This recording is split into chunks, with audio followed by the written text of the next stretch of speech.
Okay, wanted to give you a couple more insights into coercion.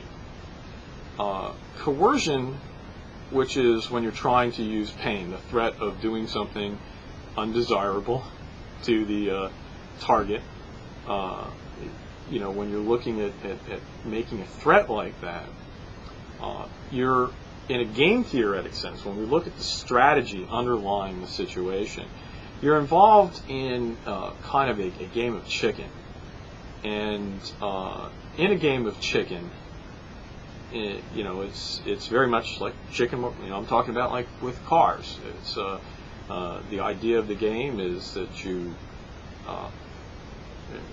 in chicken, two people get in cars and they drive towards each other and they keep driving, and if they one swerves and the other goes straight, then the guy who didn't swerve wins. And if they both swerve, it's kind of they give up.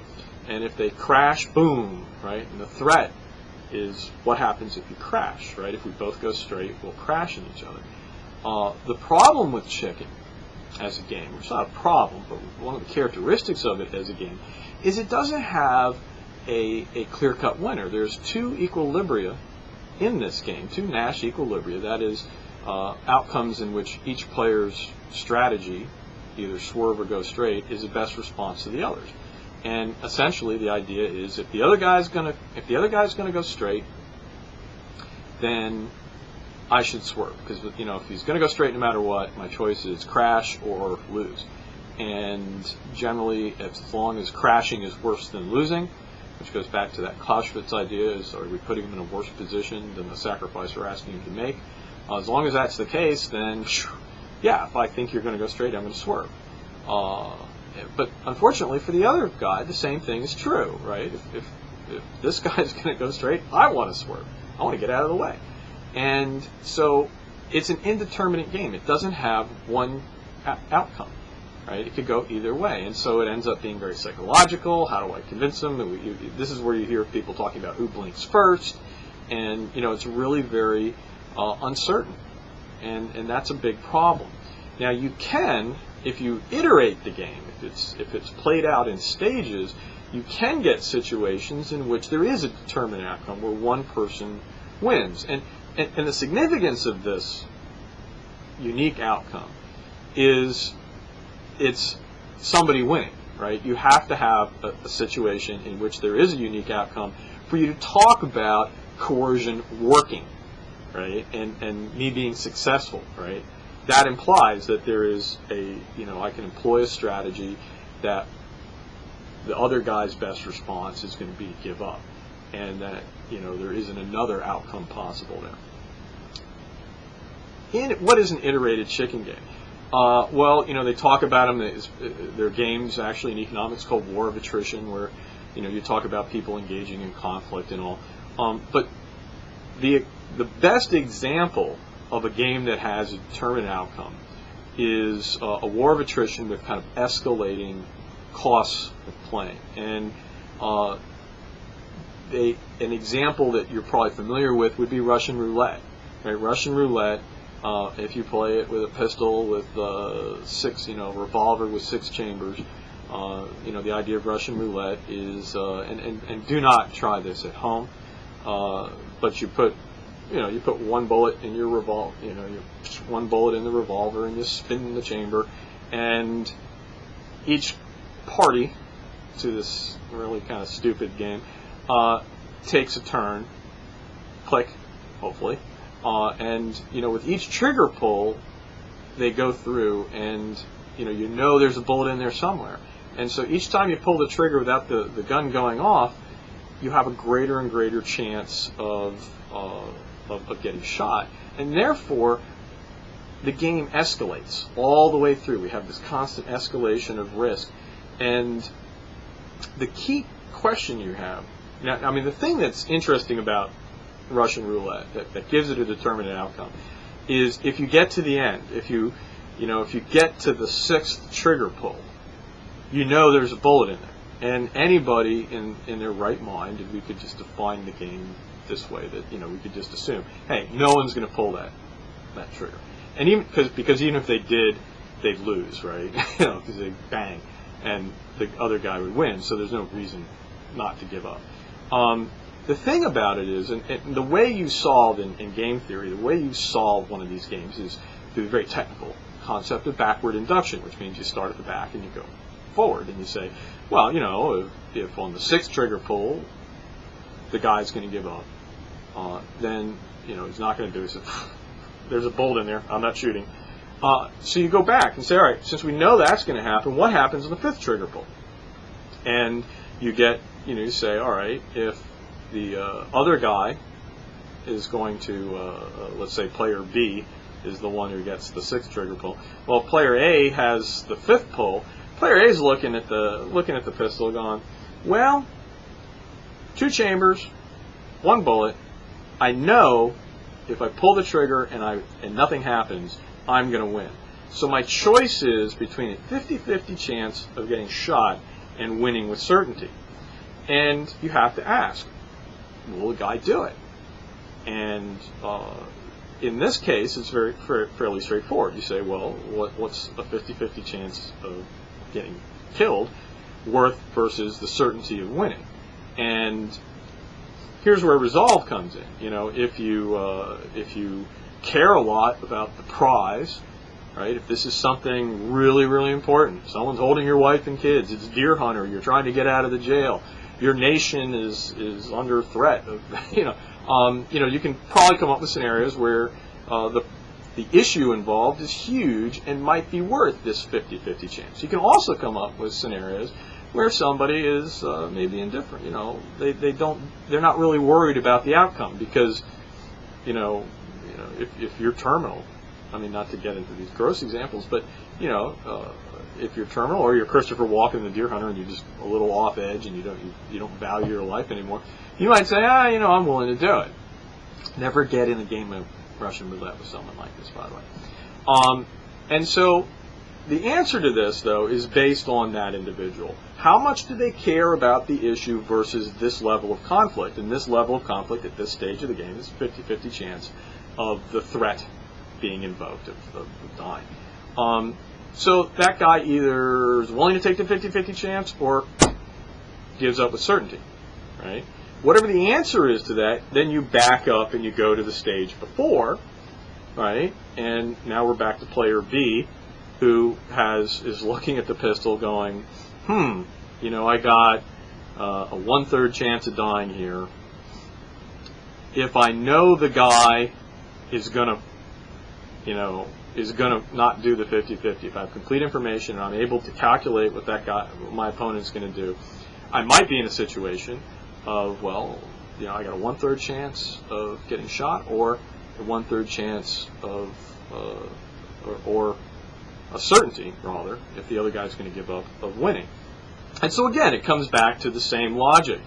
Is a 1/3 chance worth the certainty of winning if player A is going to cave in round 5?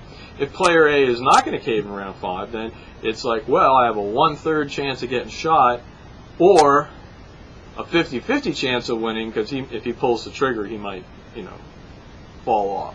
And, that's less, right? That's a 50-50 chance of winning versus a 1/3 chance of dying. And so now player B, she does his calculus and says, it's worth it, it's not. The key thing is, this type of game will produce an outcome, and it will hinge on how much each player cares about the issue versus taking the risks, right? And I call this resolve, right? What's your resolve? How far are you willing to go? And resolve, it has to be understood that resolve is a function of both the threat, right? How bad is it when the gun goes off? Because Russian roulette, it's really bad, but in other games, what's the threat? How bad is it, right? In nuclear crisis bargaining, it's really bad. In other things, sanctioning and other coercive efforts, it might not be that bad. And so you have to ask, what's the threat and what's at stake? And the key thing is, the game has a determinate outcome. The game will end pretty much when you have a player who gets to a situation in which, even though I know I'm going to win in the next round, right, because that's like the best case, even though I'm going to win in the next round, if I am going to put the gun down, I'm not going to take a 1/3, 1/4, 1/5, whatever. If there's a level of risk at which that player will cave with certainty rather than go one more round, well, that's where the game's going to end. Now, the game will unravel. If you know you're going to cave, and if you know you're playing somebody who's not going to cave, you should cave earlier, right? And they call it unraveling. But the significant thing is that we have these two things in play: value for the issue, and how much the threat, how much you value not having the threat carried out against you. And so, resolve in this case, I always say, when you look at nations, you can't look at it. A lot of people look at it as resolve just being this thing. Oh, they have strong resolve. Like, well, no, you have more or less resolve around different issues, right? And so, what's the issue at stake? And you also can't say, well, the issue is more important to one guy than the other, because the question comes up again. Well, how much do they care? What's that? What's the cost of the threat being carried out? In Russian roulette, it's kind of a symmetric thing. But in real life, when you talk about coercion and sanctioning, which is a form of coercion, the threat is the level of conflict. And so, when the United States is threatening to sanction people or is threatening to do military action, the military action might be less to the U.S., but we also might care less about the subject. And so it's like I say, it's always the balance of those two. When you look at the other thing about coercion, is it's always the next round. It's the short term, right? Someone will cave when they're faced with an immediate problem, right? And in Russian roulette, it's like, wow, I'm staring down 1 out of 3 chambers. I don't know. This is a problem. It's that short term threat that gets them to cave. It's not the long term one. It's the one right there in front of them. And so when you talk about coercion between nations, you have to kind of get into ask yourself, well, where is the point when either side will get, is there a point where they will look at it and say, well, even if I think I could win with certainty by hanging on one more day or whatever a iteration is, one more decision cycle, can I, even if I hang on one day and I'm going to win, is there a threat in the short run that will get me to cave? I would rather avoid having this happen to me than win with certainty, right? And so one of the tricks of coercion is threats have to be kind of short-term and acute. And you really have to say to someone, no, you have to decide now, because what happens in the next 20 minutes, next couple of hours is worse than winning. Examples, if you look at Haiti, right, when, there were lots of threats issued, there were lots of sanctions imposed, and the government of Cedras in Haiti only caved when 82nd Airborne was in the air. It was very clear to them, this is it. If we wait if we wait at all, it was hours, minutes, we're going to suffer this huge threat. And because Powell and Carter were there, they could say to them, well, no, you can avoid that by giving up now. And, that was the kind of threat that was like immediate, going to happen. Commitment had been made. The planes were in the air. It was pretty clear this was going to happen. And at that point, they just said, oh, okay, we'll give up. We'll let you all in, and we'll make nice. And so that's the kind of thing that you have to envision in coercion is that moment when any delay is now seen as being unacceptable. And so you really end up with this acute pain. Military action can do that, although sometimes there's not enough bargaining and there's questions of credibility. And sometimes when you establish the credibility, you don't have, sometimes there is a commitment, right? It's kind of, there was almost some reticence on the United States part to turn the planes around in Haiti. And, had we not had Carter and Powell on the ground assuring us that, yes, this is a deal and everything's fine, and had we not been able to then land landing forces to guarantee that the deal was going to go through, one wonders whether it would have worked out that way. But this idea of this acute short-term pain is really important. When you consider sanctions as a coercive implement, where, I always say in sanctioning, where are you going to get that short-term pain? People talk about sanctionings having an effect over time. I'm like, well, it's not the effect over time. It's the effect, right there. You're staring down the barrel of the gun. You got to pull the trigger. Where does sanctioning produce this acute short-term cost? It can, as part of, if you get someone to the point where they're going to their economy is going to collapse, or things like that. But usually you pull back with your sanctions before you really inflict that much damage. And so there's always that question in my mind of given the nature of coercion, which has an emphasis, if it works, right? Because first of all, coercion very frequently might not work. It might have an indeterminate outcome. You blink, I blink. It depends. But when it does work, the nature of those situations requires a short, acute pain. And I go, where do sanctions provide that? Where do we really get that? And do we think we get that in terms of cutting off trade? And this was largely what my dissertation talked about. And I'm going to include the conclusion from it so you can see some more discussion of it. But it's largely been motivated by the strategic dynamic I've just been explaining. I hope that's all clear as mud. Like I say, I've got my conclusion from my dissertation, or an excerpt of it, along with this vid that you can read and see. That might help flesh out some other things too. All right.